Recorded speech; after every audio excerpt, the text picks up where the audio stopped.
a gente fica muito no...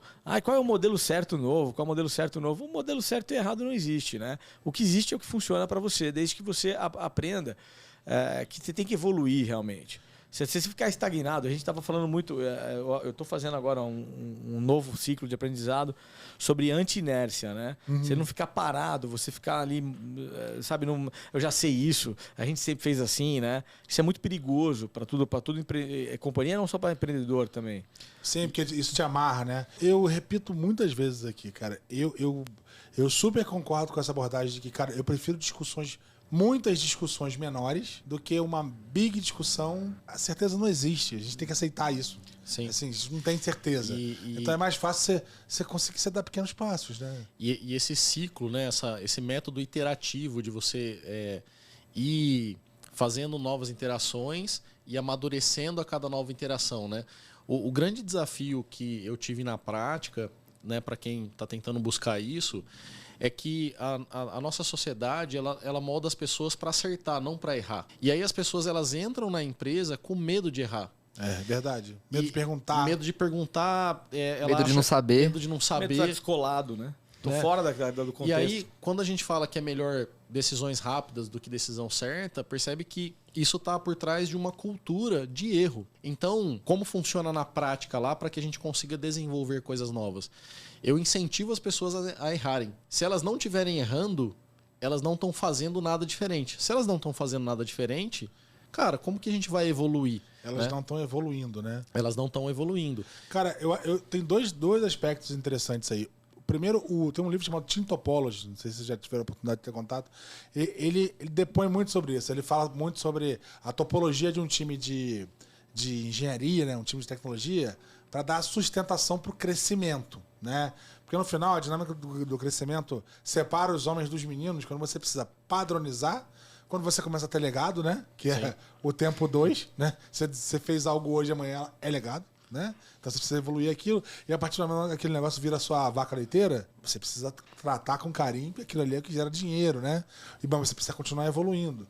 Então é importante sim você segmentar.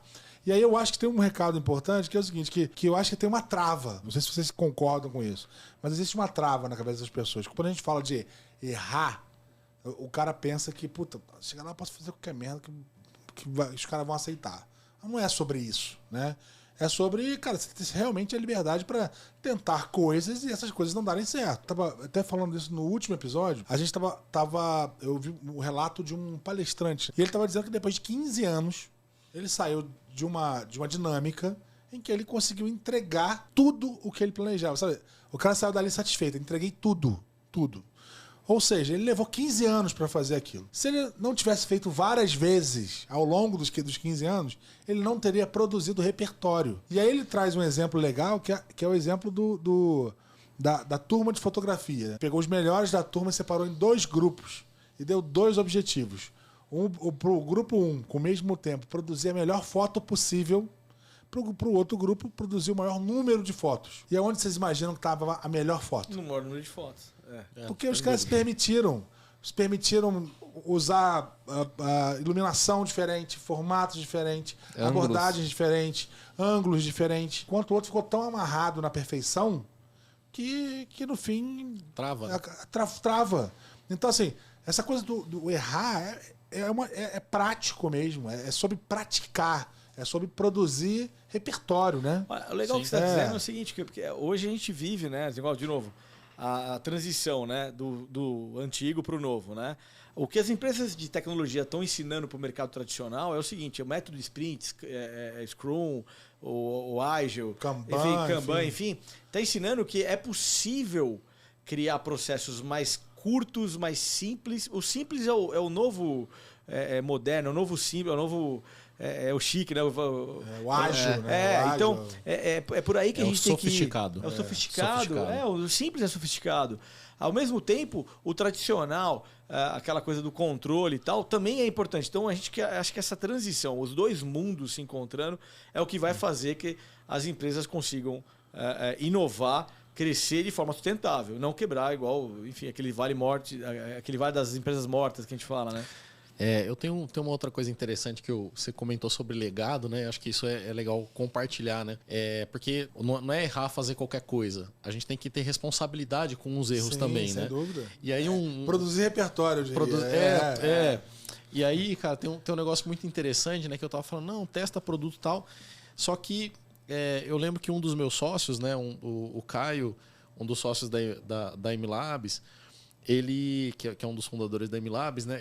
Uma vez eu cheguei para ele, o nosso primeiro produto na Mercúrio foi uma telemetria portátil e tal. E aí, quando a gente queria lançar, né? Eu e o meu sócio Marcelo, nós éramos os empreendedores novos. A gente falou, cara, esse negócio vai bombar, a gente vai vender pra caramba e vamos ficar rico, não sei o quê. A gente fazia aquelas contas, né? Tipo, o mercado tem tantos bilhões, eu não preciso de tudo, eu só preciso de 0,0 não sei o que por cento. Acerta tudo, né? E aí a gente põe lá e a gente põe uma fórmula de crescimento no Excel e arrasta, né? E o negócio vai bombar e tal. Aí numa discussão com o Caio, ele falou assim, eu falei assim, cara... Mas, Caio, isso vai vender, cara. Eu lhe asseguro, isso vai vender. Ele falou, então, Leandro, esse é o problema, cara. Isso vai vender. Aí aquilo... Como é isso? Como é que é esse problema? Aí você fala assim, cara, mas peraí, então... O problema é que algumas coisas, elas não vendem o suficiente para ser um bom negócio, mas elas vendem o suficiente para se tornar um legado. E aí, você vai ter que arrastar aquele negócio... Porque, cara, eu vou chegar pro meu cliente o seguinte, ó, tem um negócio bom aqui. Eu tenho um negócio bom aqui. Aí, depois, cara, não presta, desliga. Agora tem outro negócio bom, desliga. No segundo ele já vai falar, cara, a hora que esse negócio estiver maduro, traz. Então, se eu não tenho responsabilidade com os meus clientes para sustentar o meu legado, né? Que até a gente estava comentando ali embaixo, né? Cara, beleza, com 30 clientes... Você tem uma plataforma que talvez você não se preocupe com ter um CTO ou tal. Mas e quando você tiver 3 milhões?